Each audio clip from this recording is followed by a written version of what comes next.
हमें विश्वास है कि वो इस विधानसभा जीतेंगे और उनके जीतने के बाद यहाँ रोजगार की व्यवस्था सबसे पहले, क्योंकि मैं खुद एक नौजवान हूँ, बेरोजगारी के दर्द को समझता हूँ, तो नौजवानों के लिए रोजगार की व्यवस्था, सबके लिए मुफ्त पढ़ाई, क्योंकि जिस तरह से महंगाई बढ़ रही है, भ्रष्टाचार बढ़ रहा है, गरीब लोग नहीं पढ़ पा रहे, सबके लिए मुफ्त इलाज जैसे नेताओं का होता है, जैसे अधिकारियों को मिलता है, ऐसे ही आम जनता को भी मिले, ऐसे कमी कांड कोई अपने किसी गरीबी को खो ना दे।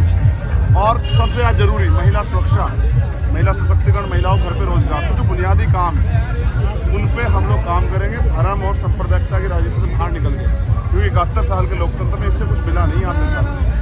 अब बात होगी भाईचारे की, अब बात होगी अवसर की, अब बात होगी रोजगार की, अब बात होगी महंगाई भ्रष्टाचार के खिलाफ, अब बात होगी नौजवानों के सशक्तिकरण की, महिलाओं की तरक्की की, और इस क्षेत्र से किस किस कहाँ से जो है ना रोजगार के अवसर तैयार किए जाते हैं, उसका पूरा मैनिफेस्टो बनाया हमने। किसानों के मुद्दों पे, मजदूरों के मुद्दों पे, हाथ के दस्तकारों के मुद्दों पे हम काम करते हैं। जो दलित कुचले समाज के लिए जिसके लिए आप काम कर रहे हैं, जिसको ऊपर उठाना चाहते हैं, उसके लिए कहेंगे मायावती काशीराम जी भी लगे हुए थे। नहीं, मैं कहाँ पा रहे हैं उनको आज मायावती? दलितों के लिए बात नहीं कर रहा, मैं पूरे हर गरीब की बात कर रहा हूँ। दलित और दबे कुचले समाज, कब तक ये दबे कुचले रहेंगे? और आपको और मुझको इन पर बात करनी पड़ेगी। सरकारों के एजेंडे में नहीं है क्या लोग? इसलिए मैं कह रहा हूँ, जो जहाँ है, जो जैसा जिस तरह से मदद कर पा रहा है वो कर रहा है। हमारा फर्ज बनता है, हम उत्तराखंड के लोग, उत्तर प्रदेश के लोग, इस देश के लोग अपने प्रदेश को, देश को आगे बढ़ाएं, हम अपना काम करें। और हम ये समझते हैं कि भ्रष्टाचार की राजनीति ने, परिवारवाद की राजनीति ने इस प्रदेश को और इस देश को दस लिया। हम रोकना पड़ेगा, नौजवानों को अपनी ताकत को समझना पड़ेगा और वोट के जरिए परिवर्तन करना पड़ेगा। आपने माला पहनने से ही मना किया अभी। देखिए, मेरे जीवन में आदर्श, मैं डॉक्टर बाबा साहब अम्बेडकर को आदर्श मानता हूँ, ज्योतिबा फुले को आदर्श मानता हूँ, मैं सरदार भगत सिंह जी को आदर्श मानता हूँ, माननीय काशीराम जी को आदर्श मानता हूँ। तो उनके आदर्शों पे हम लोग चल रहे हैं। अक्सर पैसे की राजनीति के चक्कर में, पैसों को चकाचौंध के चक्कर में आदमी अपने मूल को भूल जाता है, जो विचारधारा उसको भूल जाता है। तो हमने एक संकल्प लिया है, जो बाबा साहब अम्बेडकर जी का सपना था, माननीय काशीराम साहब का सपना था, डॉक्टर APJ अब्दुल कलाम साहब का भी सपना था कि ईमानदार लोग और मेहनत करने वाले कमज़ोर वर्ग के लोगों का शासन सत्ता में उनका राज आ जाए। हम लोग उस पर काम करें। जिस दिन इस देश में प्राइम मिनिस्टर बनेगा आज़ाद समाज पार्टी का, उस दिन मैं माला पहनूंगा।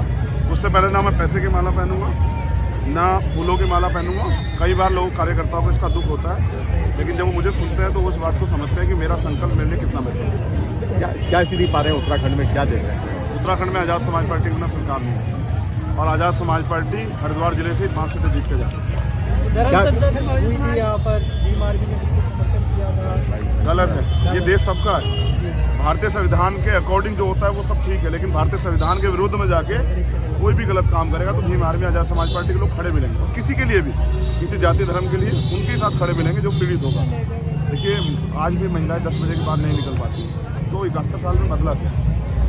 अगर हम जो आधी आबादी है उसका विश्वास नहीं जीत पा रहे हैं, उसके लिए कोई अवसर नहीं खोज पा रहे हैं, तो बदला क्या? तो बदला नहीं, इसलिए जो लोग नहीं बदलना चाहते उनको बदलना पड़ेगा।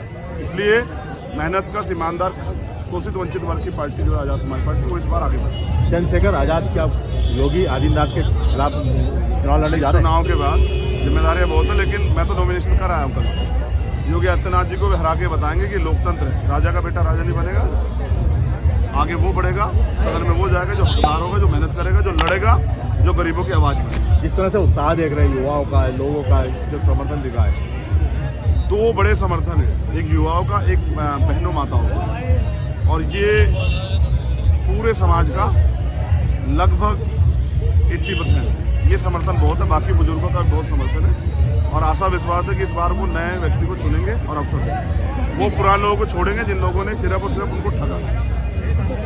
धन्यवाद।